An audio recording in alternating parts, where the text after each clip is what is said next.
সালটা ছিল 2019। পৃথিবীতে তখন ছড়িয়ে পড়তে শুরু করে করোনা ভাইরাস।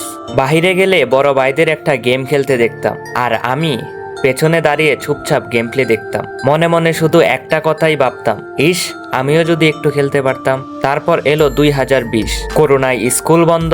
অ্যাসাইনমেন্ট করার জন্য পরিবার থেকে একটা ফোন পেলাম। র্যাম রম ছিল কম আর ল্যাগ ছিল অফুরন্ত। এই ফোনেই নামিয়ে ফেললাম সেই গেমটা। কয়েক মাস খেলেই লেভেল হয়ে যায় 40।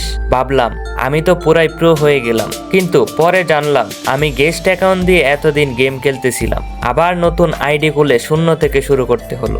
ধীরে ধীরে বুঝতে শুরু করলাম গেমের সবকিছু, ক্যারেক্টার কি, র্যাঙ্ক ম্যাচ কি, কোন গান কিভাবে ইউজ করতে হয়। গেমের মধ্যে অনেক ফ্রেন্ড খুঁজে পাওয়া, ডিজে আলোক পাওয়ার জন্য ইউটিউবারের লবিতে যাওয়া, শেষমেশ না পেয়ে নিজেই ডায়মন্ড কেনার জন্য টিফিনের টাকা জমিয়ে ভুলে সিম কার্ডে রিচার্জ করে ফেলা, 10 টাকার এমবি কার্ড দিয়ে 2-3 দিন গেম প্লে করা। তারপর আসলো 2021। তখনকার সবচেয়ে বড় কোলাবরেশন হয় ক্রিস্টিয়ানো রোনালদোর সাথে।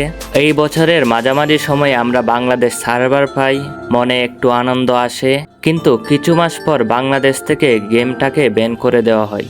শুধু গেম খেললেই যেখানে ডিভাইস ল্যাগ দিত, তার সাথে আবার ভিপিএন অ্যাড করতে হতো।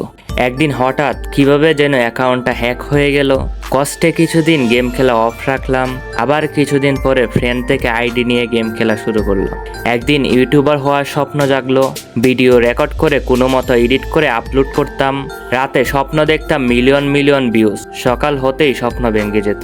ইউটিউবার হওয়ার স্বপ্ন স্বপ্নই রয়ে গেল। তারপর কুবরা বান্ডেলের জন্য ইউটিউবারের লবিতে যাওয়া, কেউ ইবোগান ম্যাক্স করে ইমোট দিলে বিগ ফ্যান বলে চিল্লানো, ফ্যাক্টরিতে ফিস্ট ফাইট করা গান ছাড়া, পেঙ্গুইন ফ্যাট দিয়ে এক কর্নারে লুকিয়ে গ্লোয়াল জমানো, লবি থেকে 1-2 ডায়মন্ড করে জমিয়ে ইলাইট পাস কেনা, শুক্রবারে গেল্টে গ্লোরি পুজ দেওয়া কাস্টমের জন্য, কাস্টমে ফ্রি স্টাইল ছাড়া কেউ খেললে তাকে নুব বলে চেতানো, রেড ডাম দিয়ে ফ্রেন্ডের সাথে মজা নেওয়া।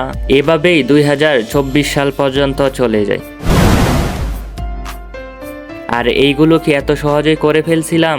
না, লুকিয়ে গেম খেলতে গিয়ে মা বাবার হাতে কতই না পিটুনি খেতে হয়েছে। 2025 সালে স্পোর্টস টুর্নামেন্ট আসে। মনের মধ্যে স্বপ্ন জাগে বাংলাদেশে চ্যাম্পিয়ন হয়ে বিদেশের মাটিতে যাব, বাংলাদেশকে রিপ্রেজেন্ট করতে। বন্ধুদের নিয়ে একটা স্পোর্টস টিম ক্রিয়েট করলাম। সবাই ফ্রি স্টাইল থেকে স্পোর্টস স্টাইলে শিফট হলাম, কিন্তু লো ডিভাইসের জন্য এই স্বপ্ন স্বপ্নই থেকে গেল। 2026-এ এসে হয়তো গেমে নতুন অনেক কিছু আসছে, তবে আগের অনেক কিছুই হারিয়েছি।